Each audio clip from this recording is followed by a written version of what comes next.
Apocalipsis capítulo 4. Vamos a concentrarnos en el banquete de la palabra de Dios. En este mensaje, el capítulo 4 y el capítulo 5 en realidad están juntos. Usted sabe que la Biblia, cuando fue escrita, no fue escrita dividida en capítulos, ¿verdad? Usted sabe eso, ¿verdad? Entonces, cuando uno estudia la Biblia, tenemos el problema que comenzamos a leer el capítulo 4, que tiene 11 versículos, y pensamos que ahí paró. No es así. Entonces, es mi responsabilidad aclarar esto. El capítulo 4, el capítulo 5 van juntos. Entonces, este mensaje de hoy consta de tocar ambos capítulos, pero no creo que el tiempo me va a dar, pero sí me voy a concentrar, pero yo quiero hacerle consciente de que el 4 y el 5, el 4 tiene 11 versículos y el 5 tiene 14 versículos. Yo quisiera que con toda reverencia nosotros vamos a leer el capítulo 4 para cogerle el sabor y nosotros empaparnos de esa palabra del capítulo 4. Dice de la siguiente manera: después de esto miré y he aquí una puerta abierta en el cielo. Y la primera voz que oí, como de trompeta, hablaba conmigo, dijo: sube acá y yo te mostraré las cosas que serán después de esta. Y al instante yo estaba en el Espíritu, y he aquí un trono establecido en el cielo, y en el trono uno sentado. Y el aspecto del que estaba sentado era semejante a piedra de jaspe y de cornalina, y había alrededor del trono un arco iris semejante en aspecto a la esmeralda. Y alrededor del trono había 24 tronos, y vi sentado en los tronos a 24 ancianos, vestidos de ropas blancas, con coronas de oro en sus cabezas. Y del trono salían relámpagos y truenos y voces, y delante del trono ardían 7 lámparas de fuego, las cuales son los 7 espíritus de Dios. Y delante del trono había como un mar de vidrio, semejante al cristal. Y junto al trono y alrededor del trono, 4 seres vivientes, llenos de ojos delante y detrás. El primer ser viviente era semejante a un león. El segundo era semejante a un becerro. El tercero tenía rostro como de hombre. Y el cuarto era semejante a un águila volando. Y los 4 seres vivientes tenían cada uno 6 alas, y alrededor y por dentro estaban llenos de ojos. Y no cesaban día y noche de decir: Santo, Santo, Santo es el Señor Dios Todopoderoso, el que era, el que es, el que ha de venir. Y siempre que aquellos seres vivientes daban gloria y honra y acción de gracias al que está sentado en el trono, al que vive por los siglos de los siglos, los 24 ancianos se postraban delante del que está sentado en el trono y adoraban al que vive por los siglos de los siglos, y echaban sus coronas delante del trono, diciendo: Señor, digno eres de recibir la gloria, la honra, el poder, porque tú creaste todas las cosas y por tu voluntad existen y fueron creadas. Necesitamos orar, hermano. Padre, aquí está, Señor, tu pueblo amado, el cual compraste de toda nación, tribu y lengua. Aquí estamos, Señor, delante de tu presencia, y también estamos nosotros delante del trono.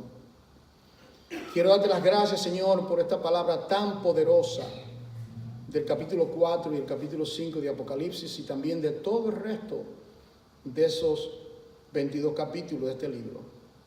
Señor, ahora necesito la ayuda del Espíritu Santo para poder, Padre amado, espigar las grandes lecciones que encontramos, Padre, en estos capítulos.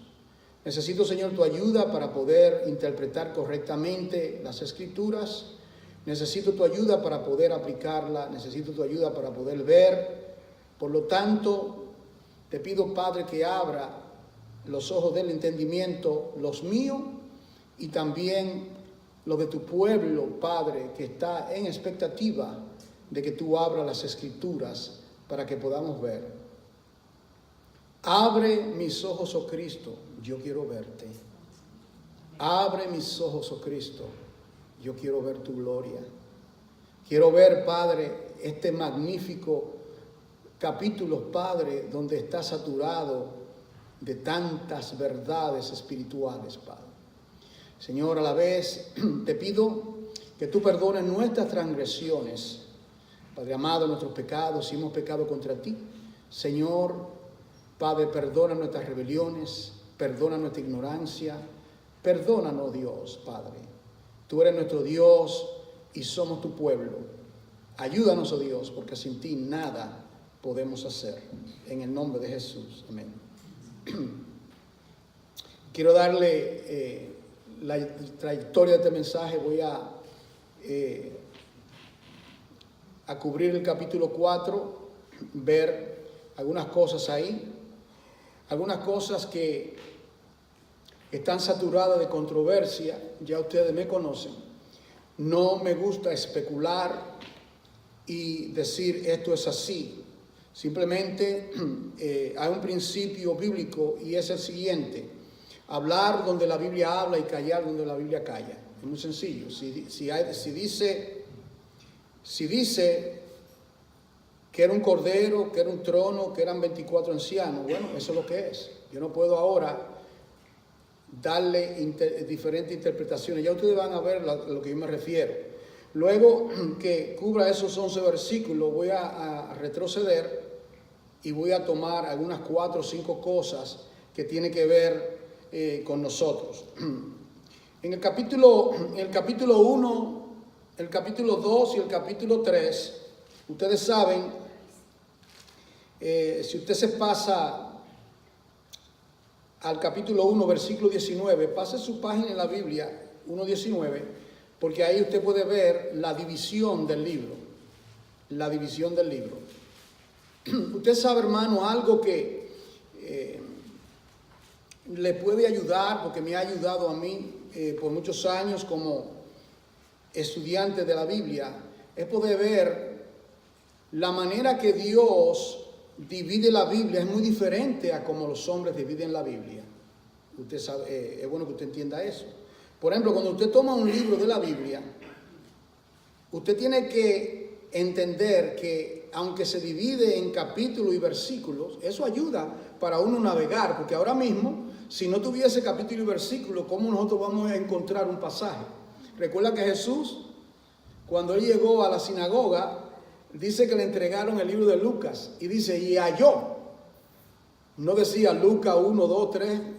Él tuvo que mover y encontrar el pasaje. Hoy en día, hace, no sé, creo que 2 siglos, alguien diseñó la idea de dividir la Biblia de esa manera. Eso ayuda, pero también es algo que daña, como le dije. Si usted estudia el capítulo 4 y lo deja, porque en el capítulo 5 él continúa hablando del trono, del cordero, de los 24 ancianos, de los seres vivientes y de la adoración. Entonces hay que tomarlo, ¿verdad? Ahora, aquí en el capítulo 1, versículo 19, vea por favor conmigo ese versículo. Dice, escribe las cosas que has visto. Mire cómo se divide el libro. Número 1, las cosas que has visto. ¿Cuáles son esas cosas que él ha visto? Se refiere a las cosas que Dios le muestra cuando Cristo se le presenta en el capítulo 1. Esa visión de esas 10 características, donde yo le he explicado en algunos mensajes, su cabeza era como blanca lana y tenía una vestidura, y que de su espada, y que de su boca sale una espada de 2 filos, etc. Luego dice, segundo, las cosas que han de ser, las cosas que ha visto, las cosas que son, lo presente, y las cosas que han de ser después de estas. Si usted toma el libro de Apocalipsis, se divide en esas 3 partes. La primera parte tiene que ver con el capítulo 1 hasta el capítulo 3, que tiene que ver la visión que Juan tuvo de Jesucristo, ¿verdad? En la isla de Patmos. Él le muestra esa visión, y en la visión él le muestra la visión de los 7 candelabros, ¿recuerdan? De oro, ¿qué eran los 7 candelabros? Las 7 iglesias que existían, que vivían en Asia Menor. Eran 7 iglesias que habían, y dice que en medio de esas 7 iglesias, ¿quién se aparece? A uno que está en medio de las 7 iglesias. Ahora viene, esa visión Juan la tiene de Jesucristo, una visión donde él lo ve aquí en la tierra, en medio de las 7 iglesias. Ahora, en el capítulo 4 comienza ahora algo diferente. Ahora el Señor le dice, en el capítulo 4, le dice, después de esto, ¿están entendiendo? Después de la visión de los capítulos 2 y 3, que tiene que ver con la visión de las iglesias, de los 7 candelabros, que esa visión él la vio en la tierra, porque la iglesia está en la tierra.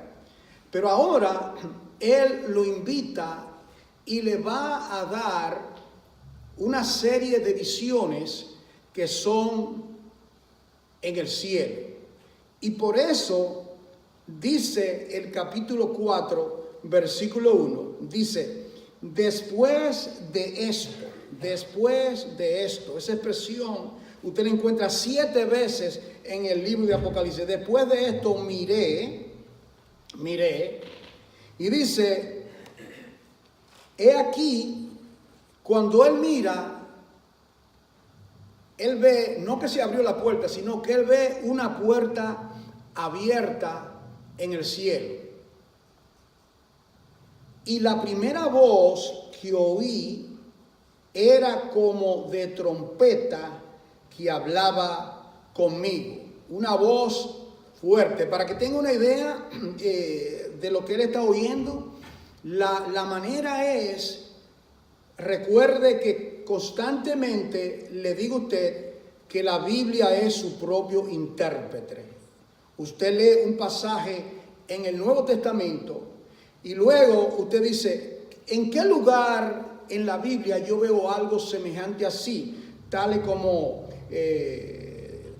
trompetas, sonido. Bueno, cuando Dios le dice a Moisés, sube al monte. ¿Ve la idea? De la misma manera, Juan es llevado por esa ventana, él entra a la presencia de Dios.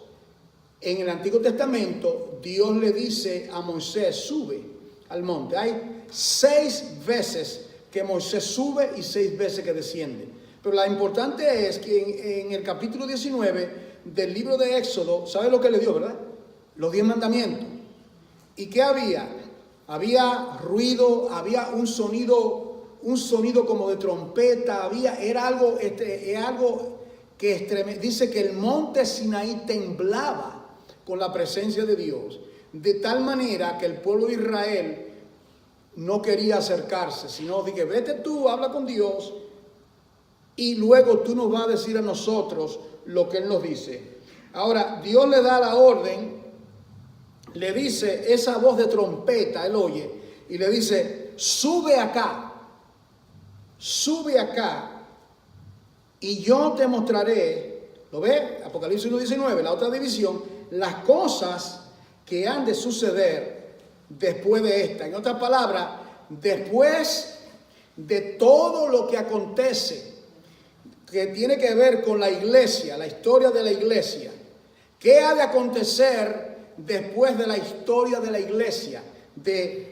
Cuando se culmine la historia de la iglesia. Bueno, hay otros eventos que han de acontecer, y en el capítulo 4 Dios le revela, al único hombre que le revela por el Espíritu, le revela al discípulo amado esas cosas partiendo del capítulo 4 en adelante. Ahora, hay algo que va a acontecer cuando usted lee el capítulo 4 y 5, es que Juan ve esa visión.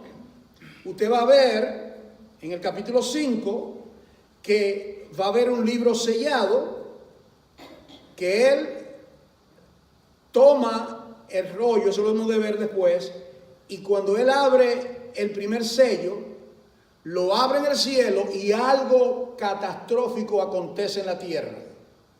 Usted lo ha leído, ¿verdad?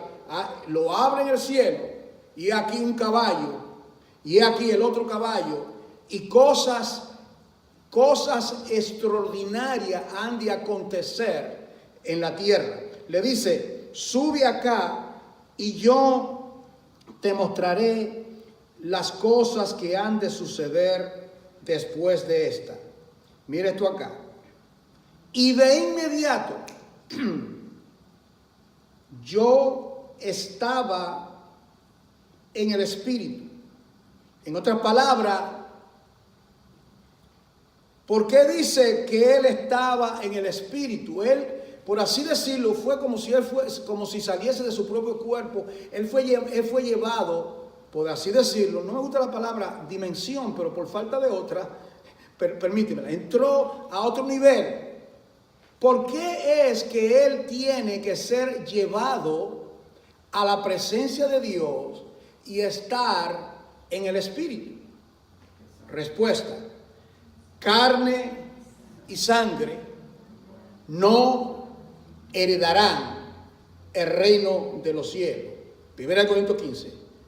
Lo corrupto no puede heredar, de manera que de la única manera que él podía ser llevado era en el Espíritu. Yo no creo que Juan salió de la isla de Patmos, ¿entiende, hermano? Yo creo que su cuerpo estaba ahí. En el Espíritu fue llevado a ese lugar. Para darle una idea, en 2 Corintios, Pablo dice, yo conozco un hombre, ¿recuerda esa palabra? Que fue llevado al tercer cielo. ¿Y dónde estaba Pablo? Pablo a lo mejor estaba preso. Es decir, que en el Espíritu él fue llevado, transportado Pablo a la presencia de Dios. Él dice, y él pudo oír cosas extraordinarias, como dice la palabra, cosas que ojo ni oído ni ha subido al corazón del hombre. Son las cosas que Dios tiene preparada para nosotros, su pueblo. Para nosotros la tiene preparada, esas cosas extraordinarias. Y le dice, aquí viene lo más importante del capítulo 4, capítulo 5, es más, déjame decirlo de esta manera, lo más importante de todo el libro de Apocalipsis. Dije al principio que el libro de Apocalipsis no tiene el énfasis, el enfoque, no es el 666 y habla a partir, no es la gran ramera, capítulo 17 del libro de Apocalipsis, no es la bestia. ¿Cuál es el centro, el tema principal? Capítulo 1, la revelación de Jesucristo. Ahí me da la clave. Entonces, cuando me acerco a la Biblia y comienzo a leer el libro de Apocalipsis, ¿qué es lo que tengo que discernir? ¿Qué revelación de Jesucristo encuentro en esos capítulos? ¿Qué hay? ¿De qué habla? Entonces, ahora nos vamos a acercar al capítulo 4 y el capítulo 5 y queremos ver la revelación de Jesucristo. Mire, En el mundo hay 195 naciones. Alguien me corrige si después. En el mundo, todas las naciones, creo que hay 195 naciones. Cada una de esas naciones tiene un dignatario. Reyes y reinas en el mundo, reyes y reinas, creo que hay 26, si no mal no recuerdo. En el mundo, si hay reyes y reinas que tienen un trono, ¿no es cierto? Trono. Ese trono representa ¿qué? Autoridad, dominio. Entonces, todas las naciones, aquí en esta congregación, creo que nosotros tenemos aquí en esta asamblea, creo que son 14 o 16 diferentes naciones. Cada una de nuestras naciones tiene el palacio del presidente, ¿verdad? Aunque no sea un trono donde se reúne, donde está, eso se constituye un trono porque de ahí él practica. Pero lo más importante que los hombres se les olvide es que Dios tiene su trono. Que como dice el libro de Daniel, Dios rige sobre todas las naciones, que Dios ha constituido a su amado Hijo no solamente rey, sino rey de reyes, no solamente Señor, sino Señor de señores, y que Dios está al tanto de todos los acontecimientos que están aconteciendo en el mundo simultáneamente, porque Él es omnisciente, omnipresente y omnipotente. Y si Dios está al tanto de todos los acontecimientos del mundo, ciertamente Dios conoce a cada uno de sus hijos. Dios conoce nuestro levantar y Dios conoce nuestro acostar. Dios conoce nuestros días de gozo, como también conoce nuestros días de tristeza, nuestros días de abundancia y nuestros días de escasez. Mira, hermano, esa palabra trono, aparece en los capítulos 4 y 5, esos dos capítulos nada más, 18 veces. Hay que poner atención a esto del trono.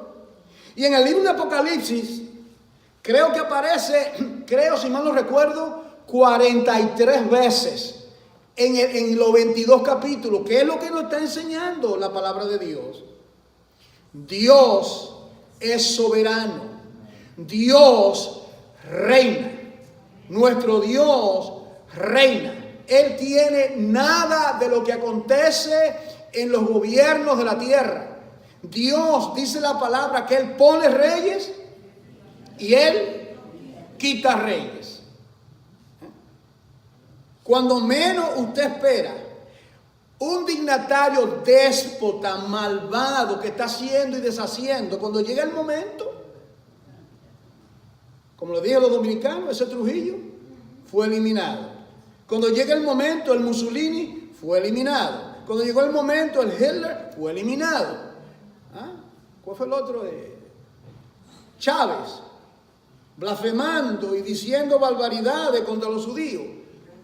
Ya pasó la historia, ahora el otro. Dios pone y Dios quita reyes. Así que nosotros no nos vamos a llevar por la política de los hombres. Nosotros tenemos la palabra de Dios y sabemos que nuestro Dios reina. Él tiene su trono. Lo primero que dice aquí, mira hermano, en el versículo 2 dice que lo primero que él ve, un trono, es decir, el centro de su gobierno. Cuando se habla de un trono, ¿qué es lo que hacen en un trono? No solamente se dicta, se gobierna, también se habla de juicio. El trono también habla de juicio. Usted, para darle una idea, ¿verdad? Salomón, estas dos mujeres tienen dos niños, ¿de acuerdo? Duermen juntas, amanecen los dos muertos y comienzan a argumentar de quién es. Entonces viene ese rey, practica la jurisprudencia y tiene que dictar sentencia. Tráigame una espada. ¿Por qué no un cuchillo? Porque la espada de Dios, la espada representa la palabra de Dios que discierne, que parte, que transforma. Y la palabra de Dios dictó juicios sobre esa situación. Y le digo, bueno, lo que vamos a hacer, vamos a resolver el problema, vamos a coger muchachos, vamos a partir por la mitad, tú te coges una parte. No. La que era la mamá. La otra dijo, sí, vamos a partir. Ah, esa no es la mamá. El Señor, su trono. Dice que estaba ese trono que está establecido. Mire esto, un trono que estaba puesto en el cielo. Un trono que estaba puesto en el cielo. Ese trono, desde ahí, Dios rige el universo. Dios tiene su trono. Esto a mí me llena, hermano, a mí me llena, solamente yo leer esta partecita, a mí me llena de esperanza, a mí me llena de confianza saber que nuestro Dios está por encima de todos los gobiernos, las 195 naciones. Por encima de todo, Dios tiene su trono y reina. Y dice, y cuando él mira, dice que uno sentado en él. Pero si usted sigue leyendo, él no lo está describiendo. Él no dice mucho como cuando ve al Hijo, porque el Hijo se encarnó y el Verbo se hace hombre. Pero en cuanto a Dios, Dios es espíritu. Él pudo en la visión ver que algún personaje estaba sentado en el trono. Y sabemos que no es el Hijo, aunque el Hijo simultáneamente, porque dice yo he vencido y yo me siento también, recuerda, yo me siento juntamente con el Padre. No hay ninguna diferencia. El Padre y el Hijo son coigual, igual que el Espíritu. Pero aquí, porque vamos a ver en el capítulo 5, que el Hijo es que toma el rollo sellado, el libro sellado de la mano del que está sentado en el trono. Entonces, ¿quién será ese que está sentado en el trono? El Padre. El Padre es lo único, porque luego ahí vemos la Trinidad, porque también vamos a ver los 7 espíritus de Dios cuando lleguemos a ese pasaje. Dice que estaba sentado en el trono. Miren lo que dice Salmo 103, versículo 19. Jehová estableció en los cielos su trono y su reino domina sobre todos. Salmo 103, versículo 19. Jehová estableció en los cielos su trono. ¿Usted está entendiendo? Esto no es un asunto de que ahora es que el trono va a estar establecido. Ya, solamente le di un solo salmo, hay muchos. Ya ese trono ha estado, es más, antes de la creación del universo, Dios tenía su trono. Antes de todo lo creado, Dios rige. Mire esto. Dice entonces, versículo 3, y el que estaba sentado era, mire lo que dice, solamente lo que él pudo ver, dice, era de aspecto semejante a una piedra de jaspe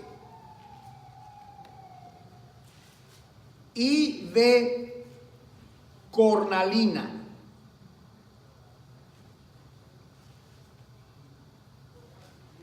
¿Dónde yo veo eso? Yo quiero saber esto de una piedra de jaspe y de cornalina, piedras preciosas.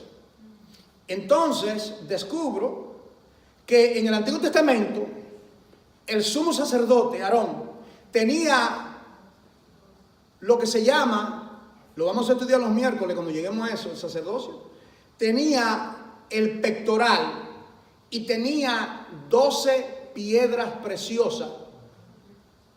¿Cada piedra representaba qué? ¿Cómo? Una de las tribus, ¿verdad? Una de las tribus de Israel. En otras palabras, el sumo sacerdote tenía eso en el pecho. ¿Qué hacía? Y también acá, en los hombros también. ¿Y qué hacía el sumo sacerdote? Él entraba al lugar santísimo una vez al año. Y él entraba al lugar santo. ¿Y qué estaba haciendo? Cuando él entraba con los nombres, ¿qué significa? Que él entraba con todo el pueblo de Dios para interceder. ¿Qué significa? Que Aarón es tipo de Jesucristo, nuestro gran sumo sacerdote. ¿Y qué está haciendo Cristo en estos mismos momentos mientras nos congregamos? Él está a la diestra del Padre con los nombres de cada uno de sus hijos y Él intercede por nosotros. Él intercede por nosotros y aun cuando nosotros oramos y a veces no sabemos qué vamos a decir y a veces lo que hacemos es que comenzamos a llorar. Dice que el Espíritu de Dios intercede por nosotros con gemidos indecibles. Y Cristo toma eso y por el Espíritu interpreta y viene a nuestra ayuda y nos da, usted sabe, usted ha experimentado eso más de una vez en su vida, el Señor le responde, le ayuda, le da fortaleza, a veces fortaleza física en el cuerpo, a veces espiritual. Ahora dice que Él, es más, también interesante que en el pectoral, el primer nombre era el menor y el último era el mayor. Es decir, el primero, ¿tiene algún certificado? El primer hijo y el último. Jaspe y cornalina. Como quien dice, yo soy el alfa y el omega. Yo cubro desde el primer hijo de mi siervo Jacob hasta el último, no se me olvida ninguno, todos están ahí. Pero de alguna manera, cuando él ve a esas dos cosas, ¿verdad? Eso ya lo dejo ahí, porque eso toda, pero el Señor sabe. Ahora continuamos y dice entonces que había alrededor un arco iris. ¿Dónde vemos nosotros eso de arco iris en el libro de Génesis? El diluvio, ¿verdad? Durante el diluvio. ¿Qué representaba? El pacto. Dios dijo que la tierra jamás será abnegada por agua. Pero mire aquí algo muy interesante. Todos aquí hemos visto un arco iris. ¿Cómo es un arco iris? Es así. Este no es así. ¿Lo ha captado? Es un arco completo. ¿Lo han captado? Era un arco iris, pero dice, miren lo que dice. Dice alrededor del trono. ¿Está entendiendo? No era solamente como lo conocemos nosotros, que son de 7 colores, sino, yo estaba viendo ayer mismo también una fotografía, cuando yo estaba en Pensilvania, y yo estaba mirando la foto y me acordé y vi ese tremendo arco iris así. Yo tuve que buscar una cámara fue tan impresionante de un punto de una montaña a otro, algo tan espectacular. Todavía preservo esa fotografía, pero yo digo, pero el arco iris que está aquí es más extraordinario porque está completamente alrededor, indicando que todo ya está completo. ¿Me está entendiendo? Y dice que ese arco iris era semejante a la esmeralda. El arco iris en la Biblia tiene dos cosas: juicio y esperanza. Juicio, aquellos que murieron allá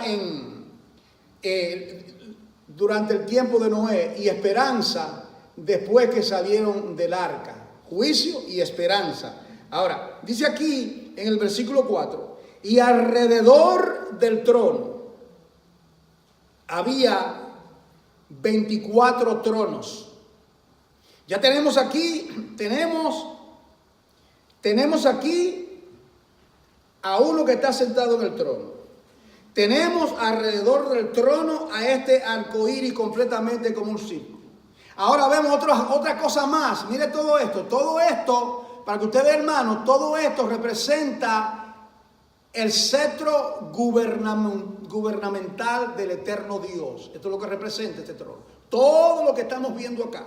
Dice que aquí había 24 tronos. Y tenemos que entender que si había 24 tronos, no creo que van a ser 24 tronos del mismo tamaño del que está sentado en el trono. Tenían que ser tronos más pequeños y un poquito más bajitos. Y ahí él ve estos 24 tronos. Y dice que en esos 24 tronos habían estos ancianos sentados. Y que estos ancianos estaban vestidos de ropas blancas y que tenían sobre sus cabezas coronas de oro. La pregunta que uno se hace, ¿y quiénes son estos 24 ancianos? Y ahí vienen las diferentes especulaciones. Les voy a dar algunas de ellas.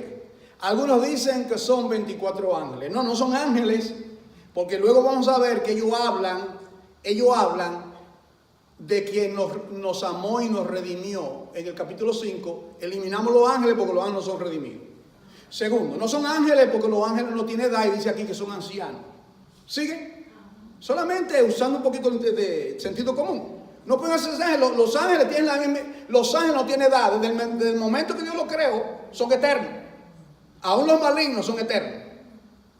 Ok, ahora, dice aquí, algunos dicen, bueno, serán los 12 patriarcas, del pueblo de Israel y los 12 apóstoles. Bueno, en la Biblia dice que ellos estarán juzgando, que ellos tendrán que serán columnas y que habrá en esa ciudad los nombres de los 12 apóstoles. Bueno, aquí no me convence. ¿A qué conclusión podemos llegar? Bueno, que son 24 ancianos que están sentados en 24 tronos y que de alguna manera están en un lugar de gran privilegio. Yo prefiero, escuche bien, no diga, el hermano Juan dijo eso, Señor, no. Yo prefiero verlo, que esos 24 ancianos son representativos de toda la iglesia, que llegará un momento cuando la iglesia, nosotros, no recuerda, usted sabe lo que dice, al que venciere, recuerden Apocalipsis, al que venciere, yo le daré que se siente. Recuerda, y se van a sentar en trono es decir, yo prefiero verlo sin irme de un extremo, simplemente personas que tendrán gran facultad para juzgar y que Dios le dará esos lugares de privilegio. Ustedes recuerdan, ahora que se me trae toda la mente, lo voy a decir.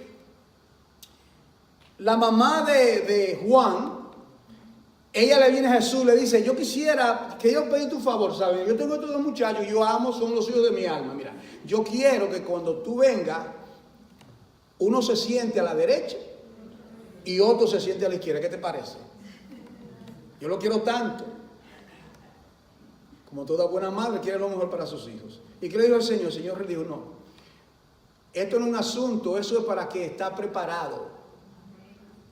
Para quien está preparado, es decir, que hay lugares de preeminencia en el reino para los que están preparados y el Señor le va. Usted sabe, hermano, que cada uno de nosotros, aparte del trono, el trono acá, que será el trono donde los vivos y los muertos serán juzgados.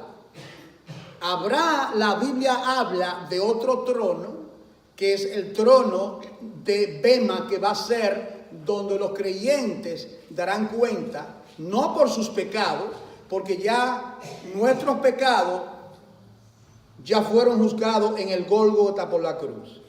Y nuestros pecados presentes, porque somos pecadores redimidos, continúan Dios tratando con nosotros. Por eso somos llamados a pedir perdón, a arrepentirnos, el Padre nuestro, constantemente, y el Señor nos limpia de todo pecado. Dice que tenía ropas blancas, tenían sobre su cabeza estas coronas. Ahora, mira lo que acontece también. El versículo 5 dice, y del trono salían tres cosas. ¿Qué salían? Relámpago, trueno y voces. Éxodo 19. Y había otra cosa, y era que había 7 lámparas de fuego, ardían delante del trono. Si uno pudiese, ¿verdad? Es algo tan, pero tan, una fotografía tan extraordinaria de lo que es la sede gubernamental de donde Dios rige el universo.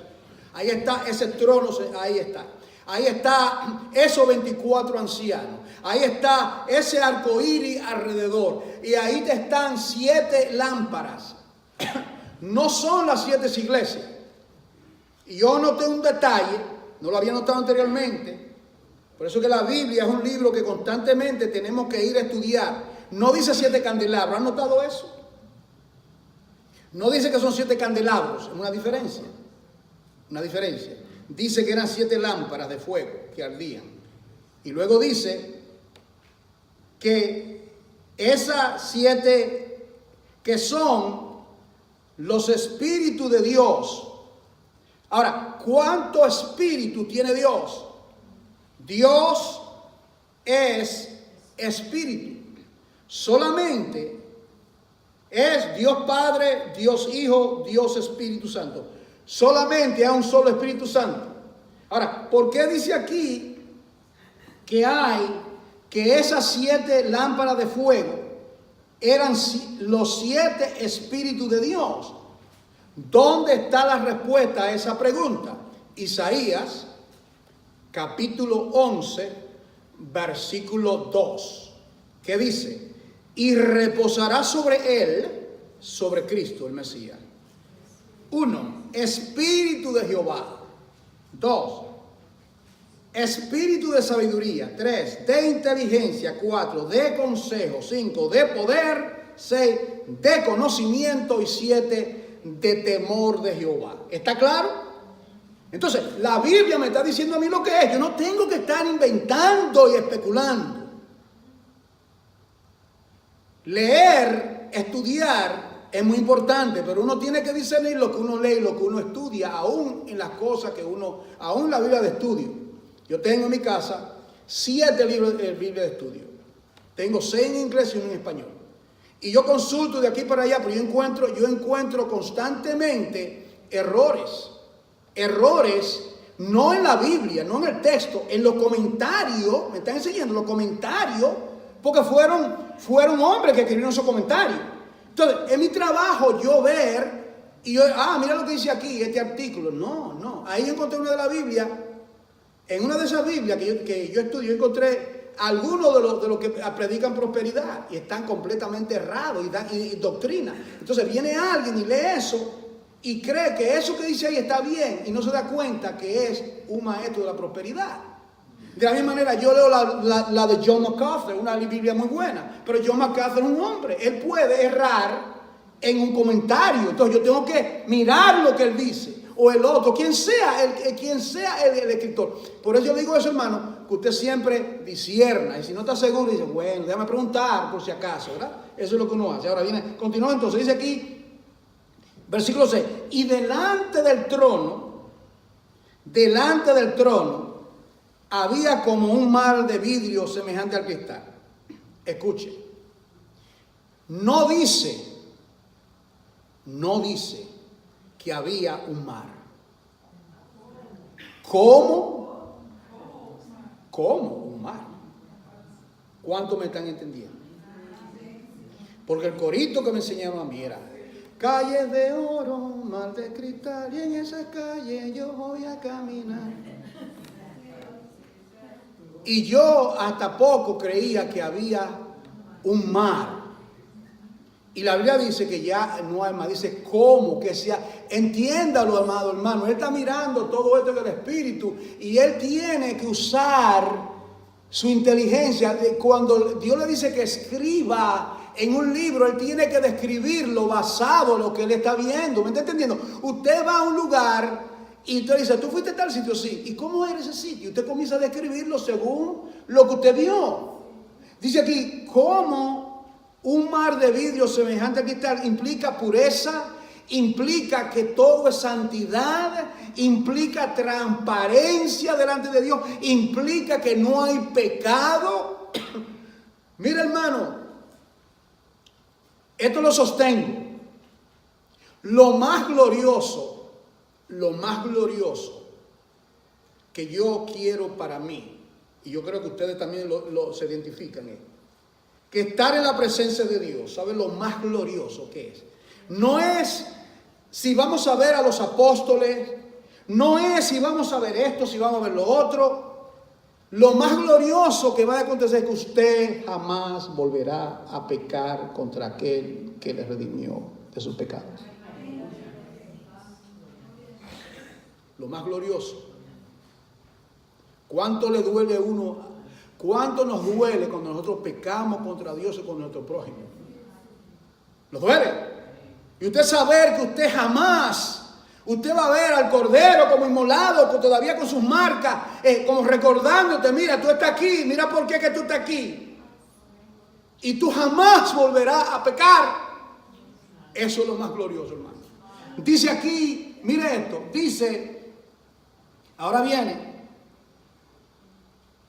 todavía ahora se vuelve todavía algo más extraordinario. Ahora aquí, ahora aparecen 4 seres vivientes,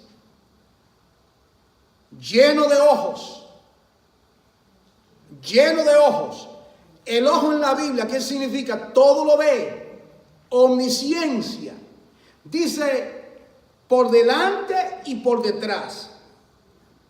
Ok. El primer ser viviente era semejante a un león. ¿Quién es el león en la Biblia? El rey de la selva. El león es el animal, el rey de la selva, el más poderoso. Hasta los elefantes corren cuando un león se acerca. Hizo una cosa extraordinaria. Yo estaba mirando, 4 leones le lanzaron encima a un elefante y lo lograron tumbar. Una cosa increíble. No tiene temor. El segundo era semejante a un becerro, un animal de carga fuerte, el becerro. Tercero, era semejante como de hombre, el rey de la creación, el hombre. Dios lo puso para que reinase. Y el cuarto era semejante a un águila volando. La reina de las aves, el águila. El águila es un animal extraordinario. Ahora, aquí vienen, ¿quiénes serán estos? La pregunta es, ¿quiénes serán estos seres vivientes? Bueno, yo al comenzar a hablar, hablé de Isaías 6:2. Podríamos ir a Ezequiel capítulo 1, donde Ezequiel también tiene una visión semejante a esta. Son seres que me dan a mí la impresión que son serafines. ¿Por qué? Porque dice el versículo 8, los 4 seres vivientes tenían unos 6 alas.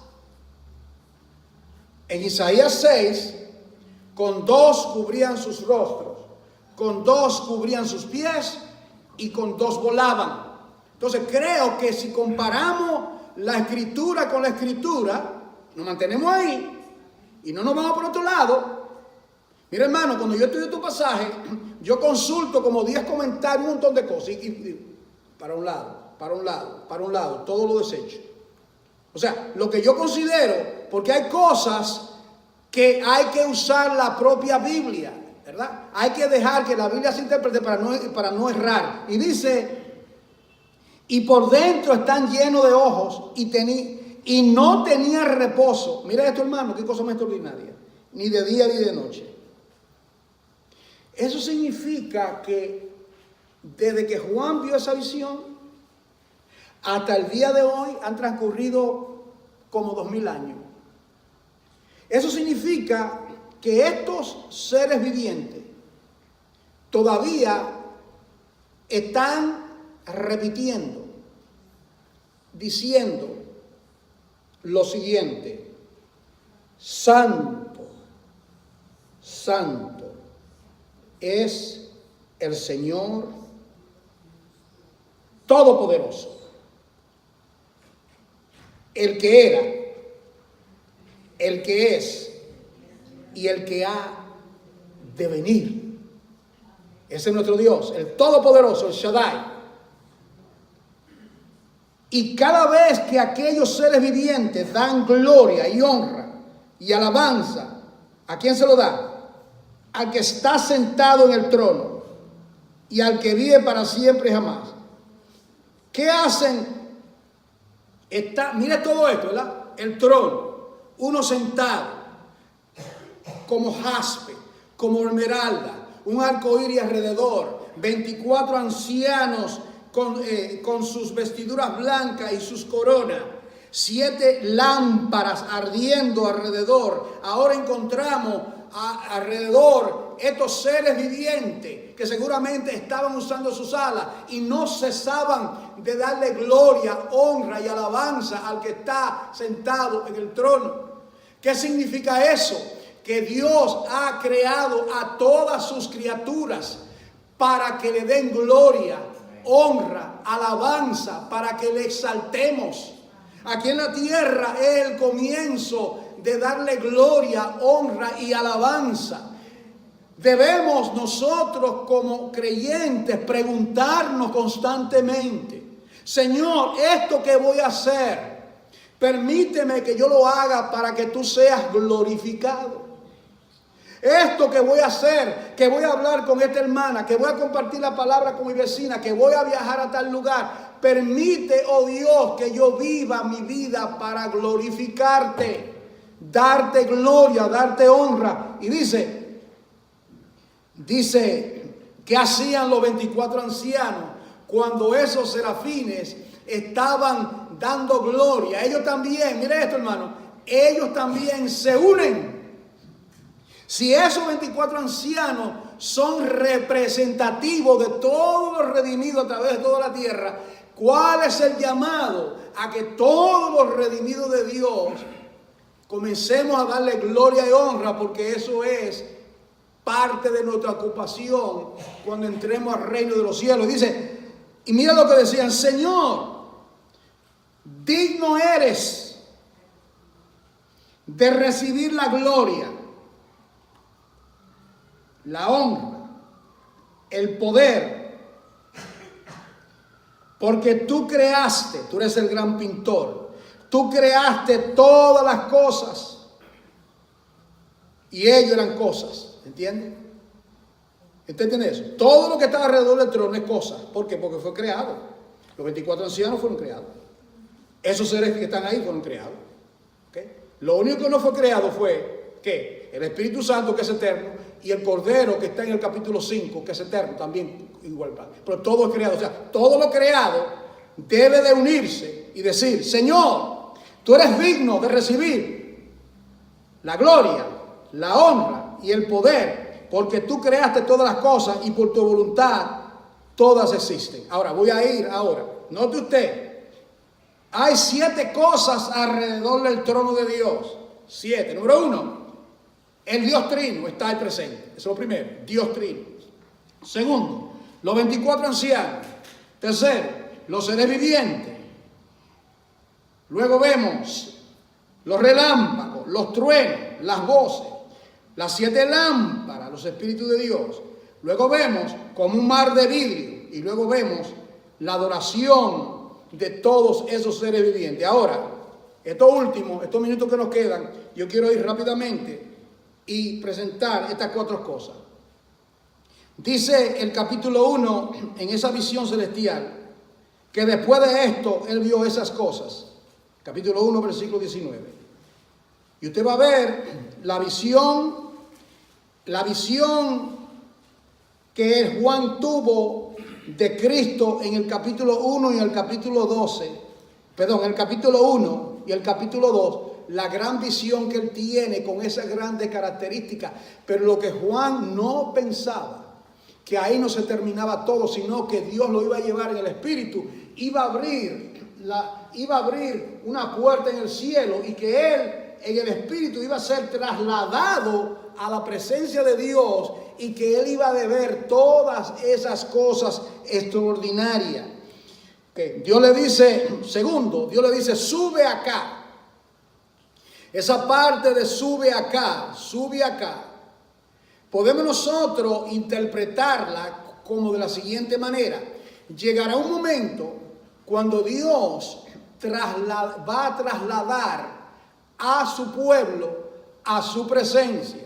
Ok, ahí vienen los debates. Quiera llamarle el rapto de la iglesia. Yo no tengo problema con eso. Quiera llamarle la segunda venida.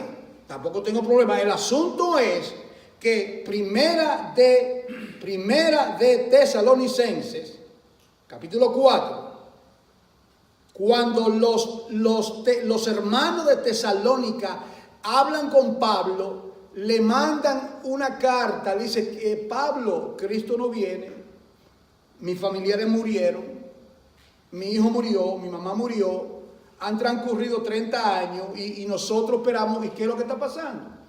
Pablo toma la pluma, dirigido al Espíritu Santo, dice, hermanos, no quiero que ignoréis con relación a los que duermen, los que están muertos. Él le dice, duermen. Porque si nosotros creemos que Jesucristo resucitó entre los muertos, Dios traerá juntamente con Jesucristo a aquellos que murieron en él. Porque el Señor mismo, con voz de mando, con trompeta de Dios, Apocalipsis, sube acá la trompeta, conecte, sube acá y la trompeta, con voz de mando, con trompeta de Dios, descenderá del cielo. ¿Qué acontece? Y, los muertos resucitarán primero. ¿Qué dice? Y luego, nosotros, lo que hemos quedado, ahí está, lo que hemos quedado, hemos de ser arrebatados, rapture, algo dice, llevado, eso es tomado como la fuerza. Es como decir, este mundo lleno de pecado, ahí están mis perlas, mis redimidos, esto me pertenece, me lo voy a llevar. Porque luego viene, en el capítulo 6 comienza la gran tribulación y ahí creemos, muchos creyentes creemos, ¿verdad? Te puede diferir y hay diferentes cosas. Que el pueblo de Dios no va a estar sujeto a toda esa ira que comienza en el capítulo 6. ¿Me está entendiendo? ¿Por qué? Porque del capítulo 1 del libro de Apocalipsis al capítulo 3 del libro de Apocalipsis, la iglesia es mencionada en esos 12 veces. Pero a partir del capítulo 4 al capítulo 22, la iglesia no es mencionada de una sola vez. Usted llega a su propia conclusión. Usted analiza eso y bueno, pues entonces la iglesia no va a pasar por la gran tribulación. Pero ahora usted dice, bueno, yo no creo así, está bien. Eso ni te condena, ni no tiene que ver nada. Si tú crees que va a pasar por la tribulación, está bien. No hay problema. Ahora, dice aquí, sube acá, como Moisés en el monte, como Ezequiel en el capítulo 40, como en Mateo capítulo 17, donde dice que Jesucristo tomó a 3 de sus discípulos y lo llevó a un monte. ¿Y qué pasó? Se transfiguró delante de ellos. Mira lo que dice. Tercero, dice que Juan estaba en el Espíritu o que fue por el poder del Espíritu Santo que él pudo ser trasladado a la presencia de Dios. ¿Por qué? ¿Por qué es que tuvo que ser de esa manera? Voy a leer aquí, 1 Corintios capítulo 15, versículo 50. He aquí, versículo 50. Pero esto os digo, hermanos, que la carne y la sangre no pueden heredar el reino de Dios. Por eso era que Juan tuvo que subir, pero no tuvo que subir en el espíritu y su cuerpo todavía se permaneció ahí. Fue en el espíritu que él pudo ver todo eso. Y dice, no puede heredar el reino de Dios, ni la corrupción heredará la incorrupción. He aquí os digo un misterio. No todos dormiremos, no todos estaremos muertos, no todos estaremos muertos. ¿Entiendes? Cuando Cristo regrese, habrá millones de creyentes que están vivos. Si Él viene dentro de 3 años, 4 años, lo que sea, quizá la mayoría de nosotros estaremos vivos acá. Y eso se aplica acá. Dice aquí, pero todo, aquí viene, todos seremos transformados. ¿Usted entiende? Los muertos, los que mueren, tienen que ser transformados porque ellos murieron con la herencia de Adán. La paga del pecado es muerte.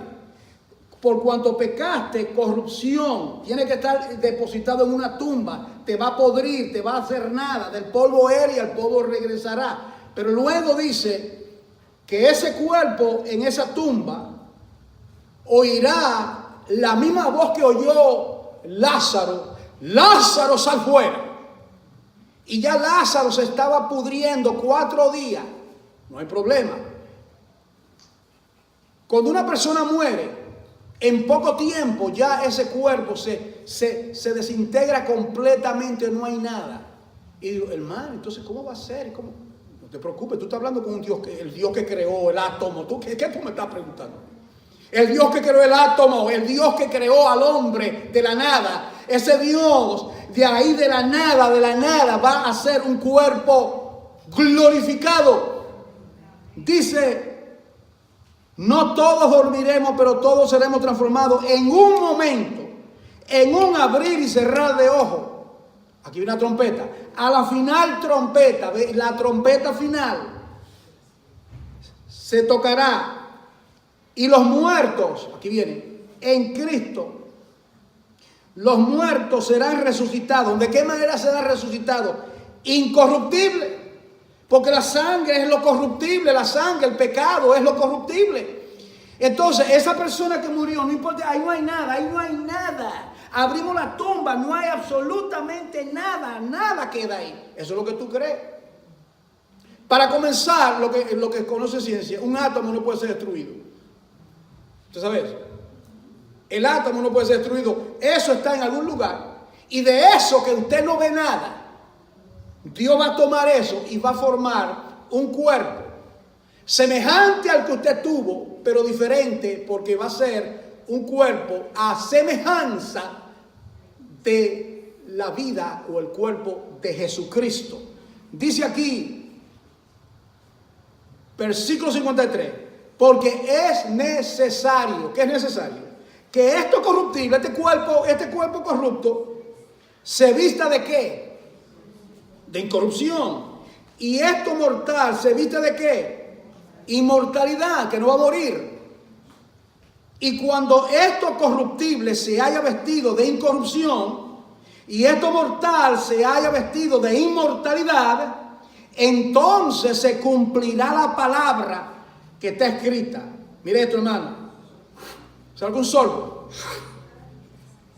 Como cuando usted toma agua así, un sorbo, se desaparece. Sorbida es la muerte en victoria.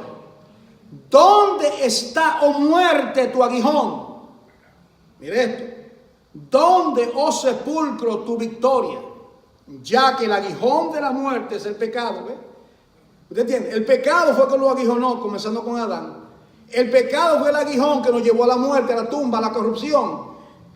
Y el poder del pecado es la ley. Mas gracias sean dadas a Dios, que nos da la victoria por medio de nuestro Señor Jesucristo. Bendito sea el Señor para siempre. Por lo tanto, y con esto concluimos, Colosenses capítulo 3, este último pasaje, hermano, y ahí terminamos por hoy. Mire Colosenses capítulo 3, la conclusión. Hermano, y tome como tarea leer 1 Corintios 15, el capítulo más extraordinario sobre la resurrección, es el capítulo 15. Hay muchos. El capítulo 15 es el más claro. Está saturado de muchas cosas. Pues usted un día tiene que predicarle a alguien, una persona que murió, que es creyente, usted quiere llenarlo de la consolación de Jesucristo, usted le puede llevarlo a 1 Corintios capítulo 15. Ahora, ¿qué nos corresponde a nosotros hacer? Yo quiero ir aquí a Colosenses capítulo 3. ¿Qué vamos a hacer ahora? Estamos en la tierra, todavía luchamos contra el pecado, tenemos lucha, tenemos problemas, tenemos angustia. ¿Qué tenemos que hacer? Si habéis resucitado en Cristo, Si pues habéis resucitado con Cristo. Ya nosotros hemos resucitado con Cristo. No está hablando ahora de la resurrección del cuerpo. Ya estamos resucitados con Cristo porque somos cristianos. ¿Qué tenemos que hacer? Buscar las cosas de arriba, sube acá.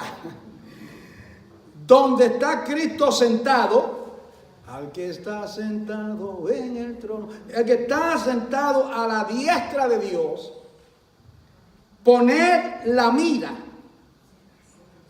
¿Dónde? En las cosas de arriba. Ay, ay, ay, ay, ay. ¿Cuánto tenemos que aprender? No en la de la tierra. Vamos a ser francos. Vamos a ser sin careta. Usualmente, ¿dónde tenemos la mira? Usualmente, en lo de la tierra. ¿Verdad? La mayoría es lo de la tierra. Pero aquí la invitación es que pongamos nuestras miradas en las cosas de la tierra. ¿Por qué? Porque habéis muerto y vuestra vida está escondida con Cristo en Dios. Cuando Cristo, nuestra vida, ¿qué es Cristo para nosotros?